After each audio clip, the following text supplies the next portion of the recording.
గురించి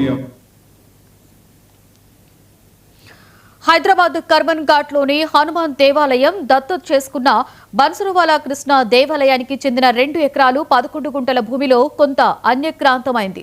ఈ భూమిలో 21 ఇళ్ల నిర్మాణం జరగ్గా వాటిలోని 11 ఇళ్లను ఎండోర్మెంట్ కోర్టు 90 రోజులు గడువిచ్చి ఖాళీ చేసి జప్తు చేయించింది. అన్యక్రాంతమైన జాగాలో 21 ఇళ్లు ఉండగా వాటిలో 10 మంది దేవాలయానికి రెంట్ చెల్లిస్తూ నివసిస్తున్నారు. మిగతా 11 మంది ఎలాంటి చెల్లింపులు లేకుండా ఉండడంతో చర్యలు తీసుకున్నట్లుగా అధికారులు చెప్పారు. తమ జీవనాన్ని దెబ్బతీసేలా ప్రభుత్వ విధానం ఉందని వాపోతున్నారు. 30 కుటుంబాలు మేము ఇలా రోడ్డున పడ్డాము. ఇది ఈ తెలంగాణ గవర్నమెంట్ ఒకసారి ఆలోచన చెయ్యాలి. మేము ఇల్లు ఇస్తాం, లేని వాళ్ళకి ఇల్లు, లేని వాళ్ళకి ఇల్లు ఇస్తామని అంటున్నారు. కానీ మా దగ్గర ఇల్లు గుంజుకోవడం, మేము కొన్నాం, డబ్బులు పెట్టి కొన్నాం. మేము కొన్నటి నాటికే 3 చేతులు మారింది. ఇది మేమేదో 96లో ఓఆర్సీ ఇచ్చి 2011లో ఓఆర్సీ కట్ చేయడం ఏంటి? మేము 32 సంవత్సరాల నుంచి ఇక్కడ జీవిస్తున్నాము. మమ్మల్ని ఒక్కసారి అర్థం చేయాలి.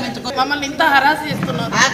12 సంవత్సరాల నుంచి హరాస్ చేస్తున్నారు. లాస్ట్కి వస్తే రోడ్డు మీద పడేసారు ఇన్ని కుటుంబాలను. పిల్ల పాపలతో అందరం బయట కూర్చున్నాం. 3 రోజులు రాత్రి పూట మొత్తం బయటనే కూర్చున్నాం.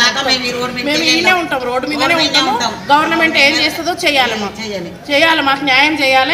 మేము కూడా హిందువులమే, మేము గుడికి ఏమి అగైనెస్ట్ కాదు. మేము కొనుక్కున్న జాగాలు, ఇవి ఫ్రీగా తీసుకున్న జాగాలు కావు, ఆక్యుపై చేసుకునే కావు. మరి అన్ని చేసినప్పుడు అప్పుడు ఆయన ఆపొచ్చు కదా. గుడోళ్ళు సంవత్సరం కింద కూడా కొందరు రిపేర్లు చేసుకున్నాం ఇంట్లో. ఆ రోజు కూడా ఆపొచ్చు. మాకు 10 రూపాయలు మిగులుతుండే.